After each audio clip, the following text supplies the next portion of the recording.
Dear students, first year physics chapter number 7 oscillation, उसके numericals हैं। ये वीडियोस इसके बारे में है। और सेकेंड न्यूमेरिकल में स्टेटमेंट में थोड़ी सी गलती है। वहां पर लिखा है loss in time period per day, लेकिन वो लॉस नहीं, वो गेन है, क्योंकि जब एल्टीट्यूड गेन करोगे तो टाइम पीरियड जो है वो ज्यादा होता जाएगा, टाइम पीरियड कम नहीं होता पेंडुलम का। तो वो स्टेटमेंट ठीक कर दें, वहां लॉस नहीं वहां गेन है। और सोल्यूशन में आपको समझाता हूं, इस न्यूमेरिकल में स्टूडेंट्स परेशान हैं। So I am solving numerical number 2 oscillation chapter का केपी टेक्स्ट बुक, और statement of the numerical is there in my thumbnail. So dear students, मतलब क्या है, क्वेश्चन का कॉन्सेप्ट क्या है? The concept of the question is, question का concept ये है कि फर्ज करो ये जमीन है। आप जानते हैं जमीन ओवल शेप में होती है, और इस जमीन के सेंटर से हम ऐसी जगह जहां एल्टीट्यूड कम है या रेडियस इसका कम है, तो इस जगह पर पेंडुलम का टाइम पीरियड नॉर्मल होता है। पेंडुलम का टाइम पीरियड नॉर्मल है, नॉर्मल टाइम पीरियड है। और इस जगह जी की जो वैल्यू है वो है 9.8 मीटर पर सेकेंड स्क्वायर। 9.8 मीटर पर सेकेंड स्क्वायर जी की वैल्यू है। आपसे कह रहे हैं कि यहां पेंडुलम का टाइम पीरियड नॉर्मल है। क्या है? नॉर्मल टाइम पीरियड है। अगर हम इस पेंडुलम को यहां से ऐसी जगह ले जाएं जहां एल्टीट्यूड ज्यादा है, हाई लेवल पे ले जाए, रेडियस ज्यादा है, तो इस पॉइंट पर इसका नया टाइम पीरियड टी डेज जो है वो इन्होंने कहा 80 सेकेंड पर डे लॉस है, लेकिन लॉस नहीं होता।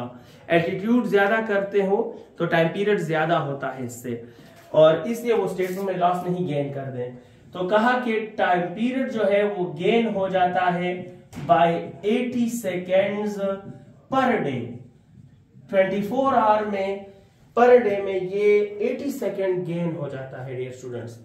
अच्छा, आपसे कह रहे हैं कि इस पॉइंट पर जो जी की वैल्यू है, जी डैश, वो आप मालूम करें। बहुत सिंपल क्वेश्चन है, वैसे ही इसमें बच्चे परेशान होते हैं, मैं इसको इजीली सॉल्व करने वाला हूं।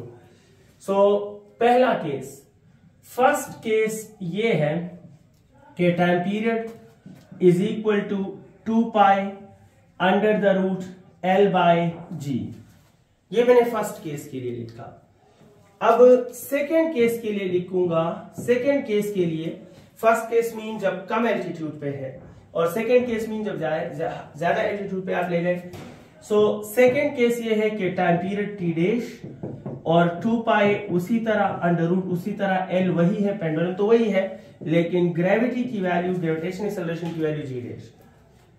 ओके डियर स्टूडेंट्स, मैं इसको रिलेशन 1 कह देता हूं, इसको रिलेशन 2 कह देता हूं। आपके जहन में होना चाहिए कि हमें जी डैश मालूम करना है। अब इस तक कैसे पहुंचूंगा तो आप खुद मुलाहिजा करें। Dividing equation 1 by equation 2। Equation 1 को इक्वेशन 2 पे डिवाइड करो, तो लेफ्ट साइड को लेफ्ट पे डिवाइड करेंगे और राइट को राइट के, तो ये बन जाएगा t divide by T dash is equal to 2 pi under the root L by G divide by 2 pi under the root L by G dash. आप सीख चुके हैं कि 2 पाई और 2 पाई क्या हो जाएंगे? कैंसिल हो जाएंगे।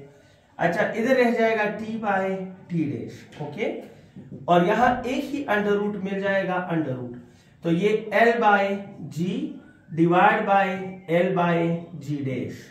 अब ये रेशियो मल्टीप्लाई में चेंज करें तो ये वाला रेसिप्रोकल में लिख दें, उल्टा लिख दें। My dear students, the next step is t by t dash is equal to, root अपनी जगह पे है, मैं L by g अपनी जगह पे लिख रहा हूं। जब रेशियो को मल्टीप्लाई बनाऊंगा तो ये बन जाएगा g dash by L, g dash by L बन जाएगा। इजी है। सो देखिए, L और L कैंसल आउट। अब taking square on both hand sides, दोनों साइड्स का जरा स्क्वायर ले लीजिएगा, तो स्क्वायर लेने से ये बन जाएगा t बाई टी डैश और इसका square. Okay, it's equal to, यहां स्क्वायर और स्क्वायर रूट कैंसिल हो जाते हैं, तो यहां सिर्फ और सिर्फ आ जाएगा जी डैश डिवाइड बाय जी, क्योंकि ये स्क्वायर रूट जो है वो उस स्क्वायर के साथ कैंसिल हो जाएगा जो आप स्क्वायर कर रहे हो। हमारा टारगेट है जी डैश, आपको जी डैश मिल चुका है। जी को इस तरफ ले आइएगा तो मल्टीप्लाई हो जाएगा, so the next step of calculation is, my dear students, G dash का इक्वेशन बन गया, देखो t divide by T dash इनके ऊपर स्क्वायर मल्टीप्लाई बाय जी। अब g की वैल्यू तो 9.8 ही है। आप सोचते हैं कि सर t और t डैश की वैल्यू नहीं है, यही बच्चे स्टूडेंट परेशान होते हैं, कहते हैं सर क्या पुट करें। सो जनाब ये जो पर डे लिखा है, इट मीन के 1 डे को आप टाइम पीरियड कंसिडर कर सकते हो, 1 डे पर डे कैलकुलेशन है। सो देखिएगा, पहले केस में जी डैश अपनी जगह पर, फर्स्ट केस में पर डे नॉर्मल है, क्या है पहले केस में नॉर्मल, और नॉर्मल 1 डे जो होता है वो 86,400 सेकेंड्स होता है। नॉर्मली एक दिन में 86,400 सेकेंड्स होते हैं, 86,400। अच्छा हमारे स्टूडेंट्स, फिर ये कहा कि आप इस पेंडुलम को यहां से एल्टीट्यूड पे ले गए, ऐसे ज्यादा रेडियस वाली जगह पे ले गए, तो ज्यादा रेडियस वाली जगह पे इसके टाइम पीरियड में 80 सेकेंड, एक दिन के टाइम पीरियड में 80 सेकेंड का चेंज आया, इंक्रीज आएगा। वहां लॉस लिखा है, ये गेन है, क्योंकि एल्टीट्यूड बढ़ने से टाइम पीरियड बढ़ेगा, कम नहीं होगा, याद रखें।